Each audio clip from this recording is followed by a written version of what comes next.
നമസ്കാരം കൂട്ടുകാരെ, നിങ്ങൾക്ക് കിങ്ങിണിക്കാട്ടിലെ മരങ്ങളുടെ കഥ കേൾക്കണോ? ധാരാളം മരങ്ങളും പൂക്കളും വള്ളികളും മൃഗങ്ങളും തുമ്പികളും പൂപ്പാറ്റകളും നിറഞ്ഞ നല്ലൊരു കാടായിരുന്നു കിങ്ങിണിക്കാട്. അവരെല്ലാവരും ഒത്തൊരുമിച്ച് സന്തോഷത്തോടെയായിരുന്നു അവിടെ കഴിഞ്ഞിരുന്നത്. കുറെ കാലം കഴിഞ്ഞു, മരങ്ങളെല്ലാം വളർന്നു വലുതായി. എന്നാൽ ചില മരങ്ങളെല്ലാം അഹങ്കാരികളായിരുന്നു. കുരങ്ങനും പുലിയുമെല്ലാം എപ്പോഴും അവരുടെ വീട്ടിൽ ചാടി കയറുകയും കടിക്കുകയും ചെയ്തപ്പോൾ അവർക്ക് സഹിക്കാനായില്ല.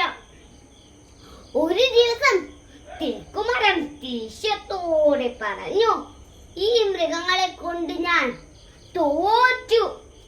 വൃത്തിയും വെടുപ്പുമില്ലാത്ത വർഗം എടുത്തു വരുമ്പോൾ തന്നെ നാറാൻ തുടങ്ങും.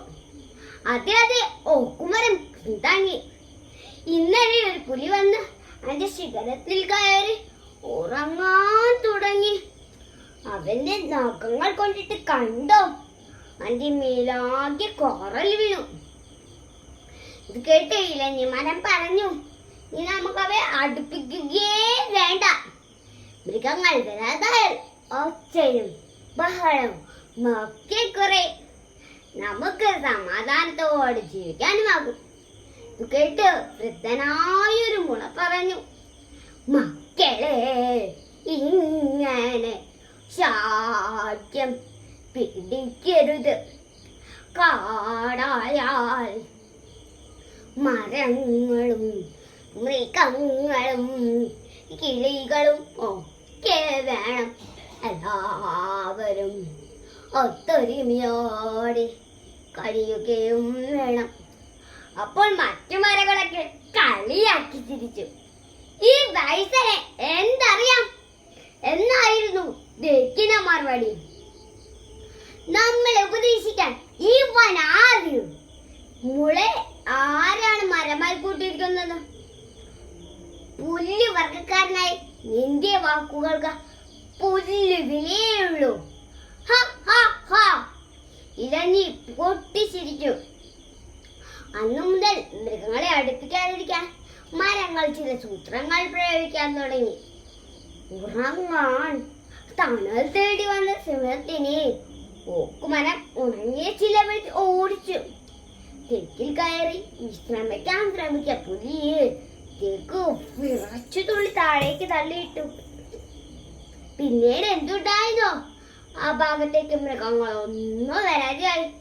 മൃഗങ്ങളെ പേടിക്ക് കിങ്ങിണിക്കാട്ടിലേക്ക് വരത്തുന്ന മരം വെട്ടുകാർ മഴവും കയറുമൊക്കെ ആയി വീണ്ടും അങ്ങോട്ട് വന്നു. അവർ തമ്മിൽ പറഞ്ഞത് എന്തെന്നോ, ഇനി ഇവിടെയുള്ള മരങ്ങൾ വെട്ടാൻ പേടിക്കണ്ട. കാടിന്റെ ഈ ഭാഗത്തേക്ക് പുലിയും സിംഹവും ഒന്നും വരാതേയില്ല. അതെ മറ്റയാൾ പറഞ്ഞു, നമ്മുടെ ഭാഗ്യം, നമുക്ക് സമയം കളയാതെ വെട്ടുറങ്ങാം. ഇത് കേട്ട് തേക്കും നോക്കും നിലഞ്ഞമല ഇത് കേട്ട് ഞെട്ടി വിറച്ചു. അവർ തമ്മിൽ പറഞ്ഞു, ഇത്രയും കാലം നമ്മളെ രക്ഷിക്കുന്ന നമ്മുടെ ചുറ്റുമുണ്ടായിരുന്ന മൃഗങ്ങളാണ് നമ്മളെ ഓർത്തില്ല. നമ്മുടെ ആഹാരം, നമ്മുടെ ജീവൻ തന്നെ അപകടത്തിലാക്കി. ഇനി പറഞ്ഞിട്ട് എന്തു കാര്യം? വൈകാതെ അവയെ ഓരോന്നായി മരവെട്ടുകാർ വെട്ടിയിടാൻ തുടങ്ങി.